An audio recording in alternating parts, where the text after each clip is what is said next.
L'homme ne vivra pas de pain seulement, mais de toute parole qui sort de la bouche de Dieu. Voici votre moment de méditation quotidienne.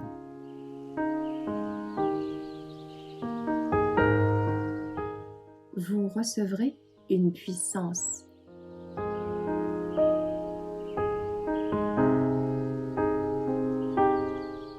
Remplis de l'Esprit, le 17 juin.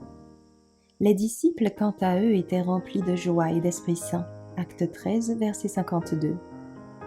L'œuvre du Saint-Esprit est immensément grande. C'est à partir de cette source que la puissance et l'efficacité sont accordées à l'ouvrier engagé au service de Dieu. Le Saint-Esprit est le consolateur, en sa qualité de présence personnelle à l'intérieur de l'âme.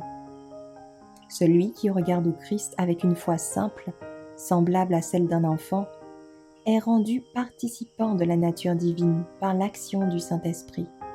Conduit par l'Esprit de Dieu, le chrétien peut savoir qu'il est rendu parfait en lui, qui est la tête de toute chose.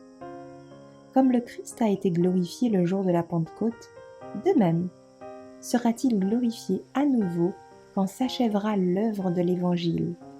Alors, il préparera un peuple à subir l'épreuve finale au terme du conflit de la grande controverse.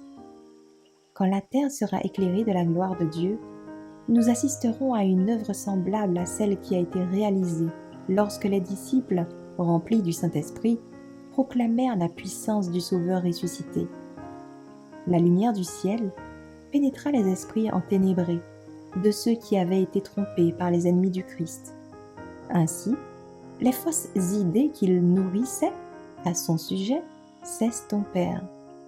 Cela était dû à l'efficacité du Saint-Esprit par lequel ils le voyaient désormais exalté comme prince et sauveur, capable d'accorder la repentance à Israël ainsi que la rémission des péchés. Le Christ était glorifié par la puissance du Saint-Esprit reposant sur des hommes. La révélation du Christ par le Saint-Esprit leur fit comprendre sa puissance et sa majesté. Ils élevèrent les mains vers lui par la foi en disant « Nous croyons ». Ainsi se déroula la pluie de la première saison. Mais la pluie de l'arrière-saison sera plus abondante. Le Sauveur des hommes sera glorifié, et la terre sera illuminée par l'éclat brillant des rayons de sa justice. Il est la source de la lumière, et des rayons filtrent les portes entrebâillées sur le peuple de Dieu, afin qu'il puisse exalter son glorieux caractère devant ceux qui demeurent dans les ténèbres.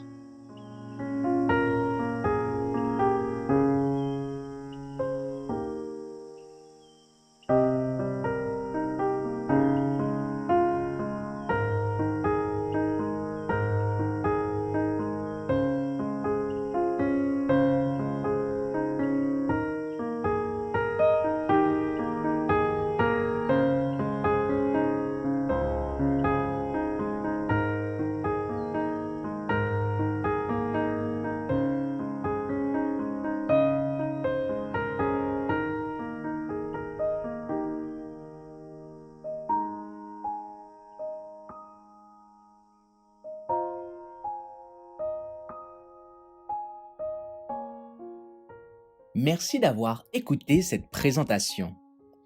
Assurez-vous de nous rejoindre demain pour votre moment de méditation quotidienne avec lereste.org.